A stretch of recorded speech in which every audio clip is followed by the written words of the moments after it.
요즘 기업 경영진들 보면 AI 이야기 정말 많이 하잖아요. JP모건 체이스는 뭐 활용 사례가 450가지나 된다고 하고. 네, 맞아요. 융 브랜드 같은 곳은 아예 레스토랑의 새로운 운영체제가 될 거라고까지 하더라고요. 부킹닷컴 쪽도 그렇고요. 그렇죠. 뭐 여행객 경험 개선에 중요하다 이런 얘기들. 실제로 올해 1분기 S&P 500 기업 중에 거의 절반, 44%가 실적 발표에서 AI를 언급했대요. 네. 그런데 이런 뜨거운 분위기랑은 좀 다르게 실제 기업들의 AI 도입 속도는 생각보다 훨씬 느립니다. 아, 정말요? 그렇게 관심은 높은데 말이죠? 네, 미국 인구조사국 설문 결과를 보면요. 의미 있는 방식으로 AI를 쓰는 기업이 한 10%? 그 정도밖에 안 돼요. 10%요? 생각보다 엄청 적네요. 그렇죠. UBS 보고서에서도 딱 기업 AI 채택 실망스럽다 이렇게 나왔고요. 골드만삭스가 AI로 이익 개선이 클 거라고 본 기업들 있잖아요. 네. 그 기업들 주가 추이를 봤더니 최근에는 시장 평균보다 오히려 낮았어요. 허허, 이거 참 이상하네요. AI가 거의 뭐 길에 떨어진 100달러짜리 지폐 같은 기회로 보이는데 왜 이걸 안 주울까요? 그러니까요. 그래서 오늘 왜 이런 건지 그 경제학적인 이유를 좀 깊이 파헤쳐 보려고 합니다. 같이 한번 들여다보시죠. 네, 좋습니다. 처음엔 기대가 정말 컸죠. 모건 스탠리 같은 데서는 2024년을 채택자의 해, 올해는 아예 에이전트의 해가 될 거라고 예측했거든요. 에이전트 해라면 그 자율 시스템이 막 활약하는 네, 그렇죠. 그런데 최근 UBS 보고서를 보면요. 2025년은 에이전트 평가의 해가 됐어요. 평가의 해. 그러니까 이제 겨우 좀 써볼까 말까 고민하는 단계라는 거네요. 맞습니다. 이제 겨우 발을 담그는 수준이라는 거죠.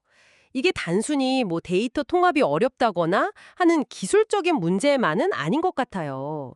뭔가 좀 더 깊은 이유가 있어 보입니다. 음, 더 깊은 이유라면 어떤 걸까요? 경제학에서 말하는 공공선택론이란 개념을 좀 빌려올 수 있을 것 같아요. 공공상택론이요? 그게 뭐죠? 쉽게 말하면 조직 구성원들이 꼭 조직 전체의 이익을 위해서만 움직이는 게 아니라 자기 자신의 이익이나 위치 이런 걸 더 중요하게 생각하는 경향이 있다는 이론이에요. 기업에서도 비슷하게 작동할 수 있다는 거죠. 아, 그러니까 CEO 같은 높은 사람들은 AI 도입하자 막 이러는데 정작 그걸 실행해야 하는 사람들은 좀 다른 생각을 할 수도 있다. 뭐 이런 건가요? 네, 정확합니다. 아기온하고 티롤 교수가 말한 형식적 권한이랑 실질적 권한의 차이라고 볼 수 있어요. 형식적 권한, 실질적 권한 좀 더 설명해 주시겠어요? CEO는 공식적으로야 뭐든 지시할 권한, 즉 형식적 권한이 있죠. 하지만 실제로 그 프로젝트를 진행시키거나 아니면 뭐 지연시키거나 하는 힘, 그 실질적 권한은 중간 관리자나 실무부서에 있을 수 있다는 거예요. 아하, 그렇군요. 이게 뭐 새로운 얘기는 아니고요. 역사학자 모키렐 교수도 기술 진보는 항상 이런 내부적인 저항에 부딪혀 왔다고 지적했었고 19세기 프레더릭 테일러도 기업 내 권력 다툼이 신기술 도입을 막는다고 봤어요. 와, 19세기 이야기까지 나오는군요. 그게 오늘날 AI랑도 연결된다니 흥미롭네요. 혹시 뭐 최근 연구 결과 같은 것도 있나요? 네, 있습니다.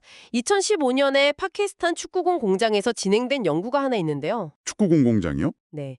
폐기물을 줄이는 신기술을 도입했는데 15개월이 지나도 도입률이 의아할 정도로 낮았다는 거예요. 왜 그랬을까요? 알고 보니까 그 신기술 때문에 작업 속도가 좀 느려진 직원들이 있었는데 이 사람들이 기술 별로 효과 없다고 소유자한테 막 잘못된 정보를 주고 그랬던 거죠. 일종의 저항이에요. 아시아은행 자동화 연구에서도 비슷한 갈등이 발견됐고요. 이야, 정말 사람 사는 곳은 다 비슷하네요. 그럼 구체적으로 AI 도입에서는 어떤 저항들이 나타날 수 있을까요? 요즘 기업들 조직도 엄청 복잡하잖아요. 그렇죠. 몇 가지 생각해 볼 수 있는데 우선 법무팀 같은 규제 관련 부서요. 법무팀이요? 네.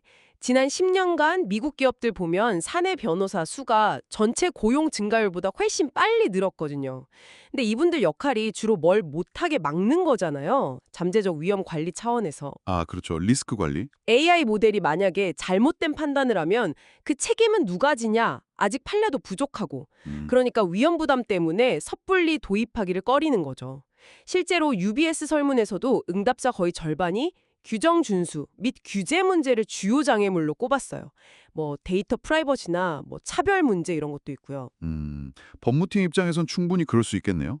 다른 부서는요? HR 같은 곳은 어떤가요? HR 부서도 비슷할 수 있습니다. 이쪽 인력도 지난 10년간 한 40% 늘었는데 결국 AI가 사람 일자리를 대체할 거라는 우려가 크잖아요. 네, 그 걱정이 제일 크죠? 그러니까 도입에 좀 소극적일 수 있고요. 또 미시간 주립대 스티브 시 교수 지적처럼 중간 관리자들의 저항도 간과할 수 없어요. 중간 관리자요? 왜죠? AI를 이용해서 자기 바로 밑에 직원들 업무를 자동화하면 그 다음은 내 차례 아닐까? 이런 불안감이 드는 거죠. 아까 그 파키스탄 축구공 제작자들처럼 자기 자리를 지키려고 변화에 저항하는 심리가 작용하는 거예요. 허허, 그렇군요. 이게 기술 문제가 아니라 결국 조직 내의 이해관계, 뭐 심리적인 요인 이런 게 복합적으로 작용하는 거네요. 맞습니다. 그래도 장기적으로 보면 어떨까요? 옛날에 트랙터나 PC가 그랬던 것처럼 결국 경쟁에서 이기려면 AI를 도입하는 기업이 많아지지 않을까요? 물론 그렇죠. 혁신적인 기업이 결국에는 뒤처진 기업을 시정에서 몰아내겠지만 그 과정이 우리가 생각하는 것보다 꽤 오래 걸릴 수 있다는 겁니다. 시간이 걸린다. 네. 특히 이미 데이터 센터 같은데 막대한 돈을 쏟아부은 빅테크 기업들 입장에서는 이 시간이 너무 길게 느껴질 수도 있고요. 결국 보면 노동력을 절감하려고 도입하는 이 자동화 기술 확산의 가장 큰 걸림돌이 역설적인 애도 바로 사람이라는 점. 이게 참 아이러니하죠. 그러네요.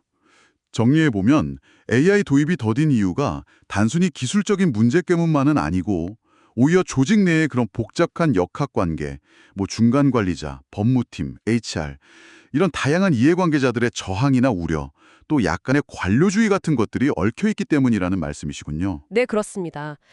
경영진의 그 형식적 권한에 따른 도입 의지는 강한데 실제 현장에서 실질적 권한을 가진 구성원들의 저항이나 신중론이 발목을 잡고 있는 뭐 그런 상황이라고 볼 수 있겠습니다. 네, 오늘 이야기를 쭉 들어보니까 이런 질문이 하나 떠오르는데요.